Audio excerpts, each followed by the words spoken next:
بسم اللہ الرحمن الرحیم۔ اللہ کے نام سے جو بڑا مہربان نہایت رحم والا ہے۔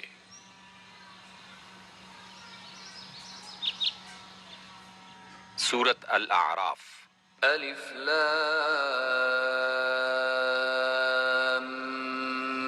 میم صاد۔ الف لام میم صاد۔ کتاب انزل الیک فلا یکن فی صدرک حرج منه لتنذر به وذکرى للمؤمنین۔ یہ ایک کتاب ہے جو آپ کی طرف نازل کی گئی ہے، بس آپ کے دل میں اس بات سے کوئی حرج نہ ہو کہ آپ اس کے ذریعے سے منکرین کو ڈرائیں اور یہ ایمان لانے والوں کے لیے یاد دہانی ہو۔ اتبعوا ما انزل الیکم من ربکم ولا تتبعوا من دونه اولیاء قلیلا ما تذکرون۔ لوگو، جو کچھ تمہارے رب کی طرف سے تم پر نازل کیا گیا ہے اس کی پیروی کرو اور اسے چھوڑ کر دوسرے سرپرستوں کی پیروی نہ کرو، مگر تم نصیحت کم ہی مانتے ہو۔ ان ولی اللہ الذی نزل الکتاب وهو يتولى الصالحین۔ میرا ولی وہ اللہ ہے جس نے یہ کتاب نازل کی ہے اور وہ نیک آدمیوں کی سرپرستی کرتا ہے۔ والذین تدعون من دونه لا يستطيعون نصركم ولا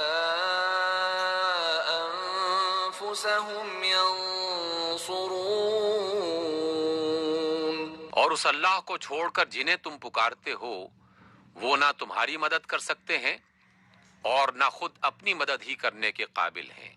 وَإِن تَدْعُوهُمْ إِلَى الْهُدَى لَا يَسْمَعُوا وَتَرَاهُمْ يَنظُرُونَ إِلَيْكَ وَهُمْ لَا يُبْصِرُونَ۔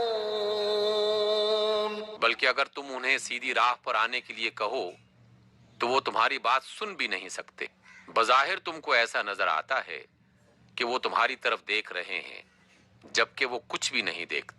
خذ العفو وأمر بالعرف وأعرض عن الجاهلين۔ آپ نرمی و درگزر کا طریقہ اختیار کریں، معروف کی تلقین کیے جائیں اور جاہلوں سے نہ الجھیں۔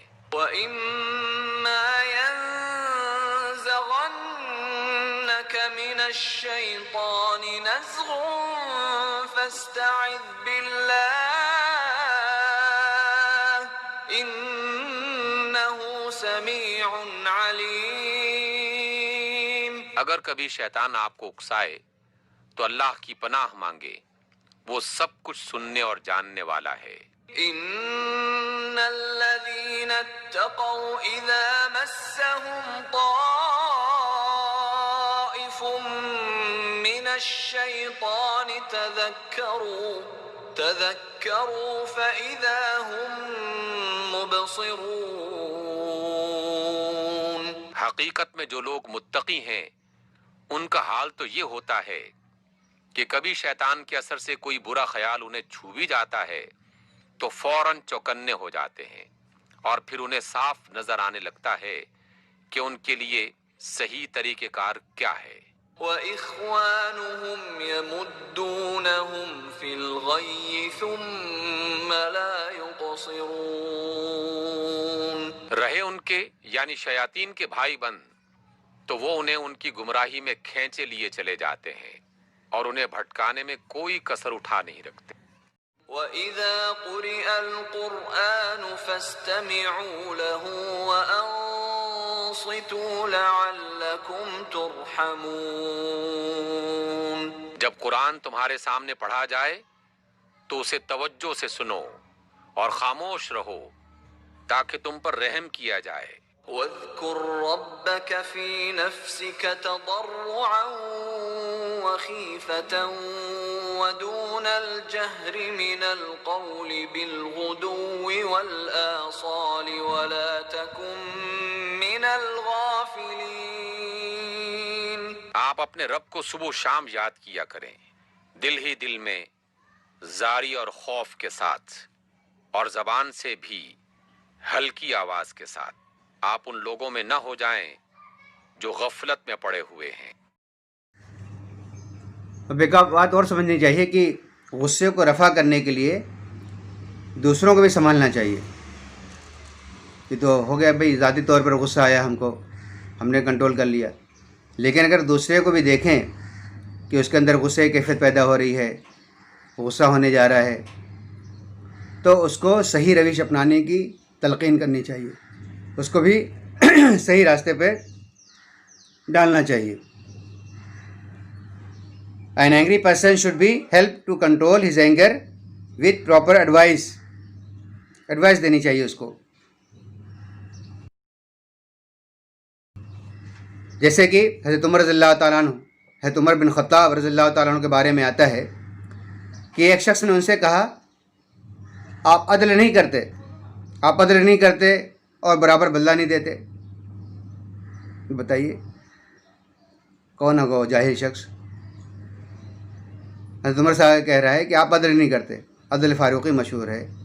حضرت عمر رضی اللہ تعالیٰ عنہ تو کہہ رہا ہے آ کر کے کہ آپ عدل نہیں کرتے، آپ انصاف نہیں کرتے ہیں اور برابر کا بدلہ نہیں دیتے۔ یہ سن کر کے حضرت عمر رضی اللہ عنہ کا رنگ بدل گیا اور غصے کے اثرات چہرے پر ظاہر ہو گئے۔ فطری بات ہے، یہ سن کر غصہ آئے گا ہی، لیکن حضرت عمر رضی اللہ عنہ کے جو ساتھی تھے، حاضرین میں سے ایک شخص نے کہا اے امیر المومنین، اللہ تعالیٰ کا قول آپ نے سنا نہیں کہ نرمی و درگزر کا طریقہ اختیار کرو، معروف کی تلقین کیے جاؤ اور جاہلوں سے اعراض کرو۔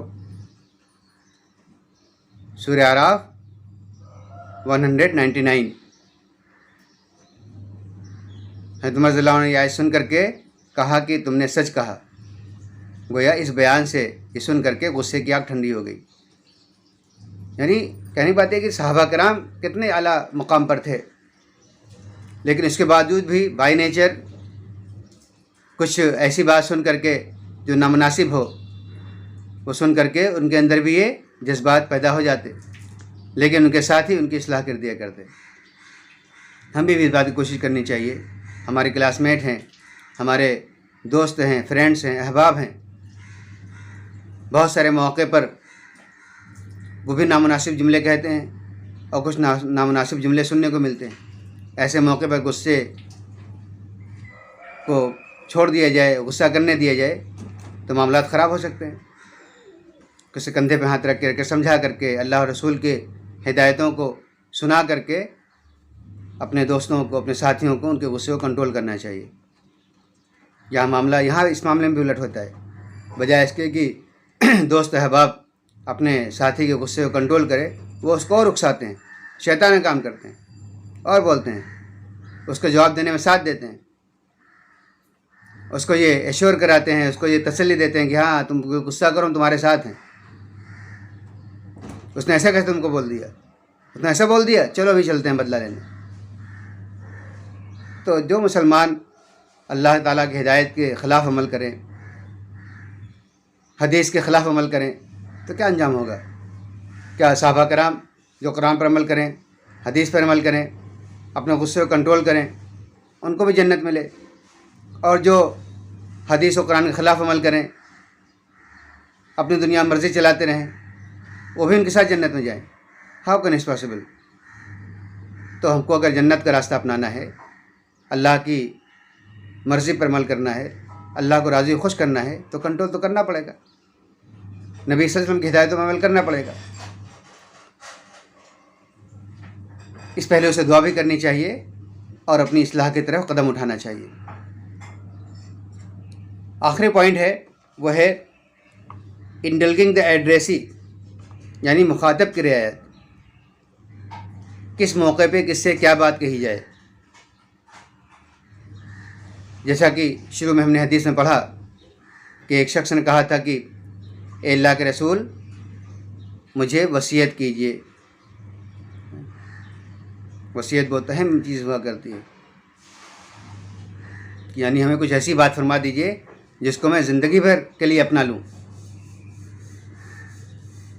تو اس حدیث سے رہنمائی ملتی ہے کہ مخاطب کے مزاج اور ضرورت کو بھی ملحوظ رکھنا چاہیے.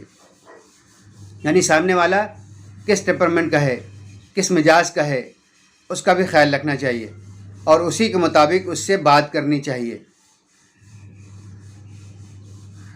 ہر ایک کو ایک ڈنڈے سے ہانکنا ضروری نہیں ہے. ہر ایک سے ایک لہجے میں ایک جیسی بات کرنا بھی صحیح نہیں ہوا کرتا. کسی کا مزاج ٹھنڈا ہوتا ہے، کسی کا مزاج گرم ہوتا ہے، کوئی ہائی ٹیمپر ہوتا ہے. تو کس سے کیسی بات کہی جائے، کس کو دین کی کون سی ضرورت اس کے لیے زیادہ اہم ہے، تو یہ بات نبی کریم صلی اللہ علیہ وسلم کے طریقے سے معلوم ہوتی ہے. تو ظاہر ہے کہ اس شخص نے وصیت کی گزارش کی تھی، اور وصیت کسی اہم چیز کی جاتی ہے. قیاس تو یہ کہتا ہے کہ نماز، روزہ اور قرآن پڑھنے کی وصیت کی جاتی، ایسے اعمال کی وصیت کی جاتی کہ یہ کرو یہ کرو یہ کرو. لیکن آپ صلی اللہ علیہ وسلم نے اسے غصہ نہ کرنے کی وصیت کی، اور بار بار اس نے گزارش کی، بار بار پوچھا کہ اللہ رسول وصیت کر دیجیے، کچھ اور وصیت کر دیجیے. فردد مرارن، بار بار اس نے گزارش کی، اور ہر بار آپ صلی اللہ علیہ وسلم اس کو یہی وصیت کرتے رہے کہ غصہ نہ کرو. تو اس کی وجہ صرف یہ تھی کہ وہ بہت غصہ ور تھے، معمولی بات پر بھڑک اٹھتے تھے. اس لحاظ سے اس کمزوری پر کنٹرول کرنا بہت زیادہ اہم چیز تھی. گویا اصلاح کرنے والے کو سامنے والوں کی عادتوں کی، نفسیات کی، سائیکلوجی کا پتہ ہونا چاہیے، یہ کس کو کیا نصیحت کی جائے.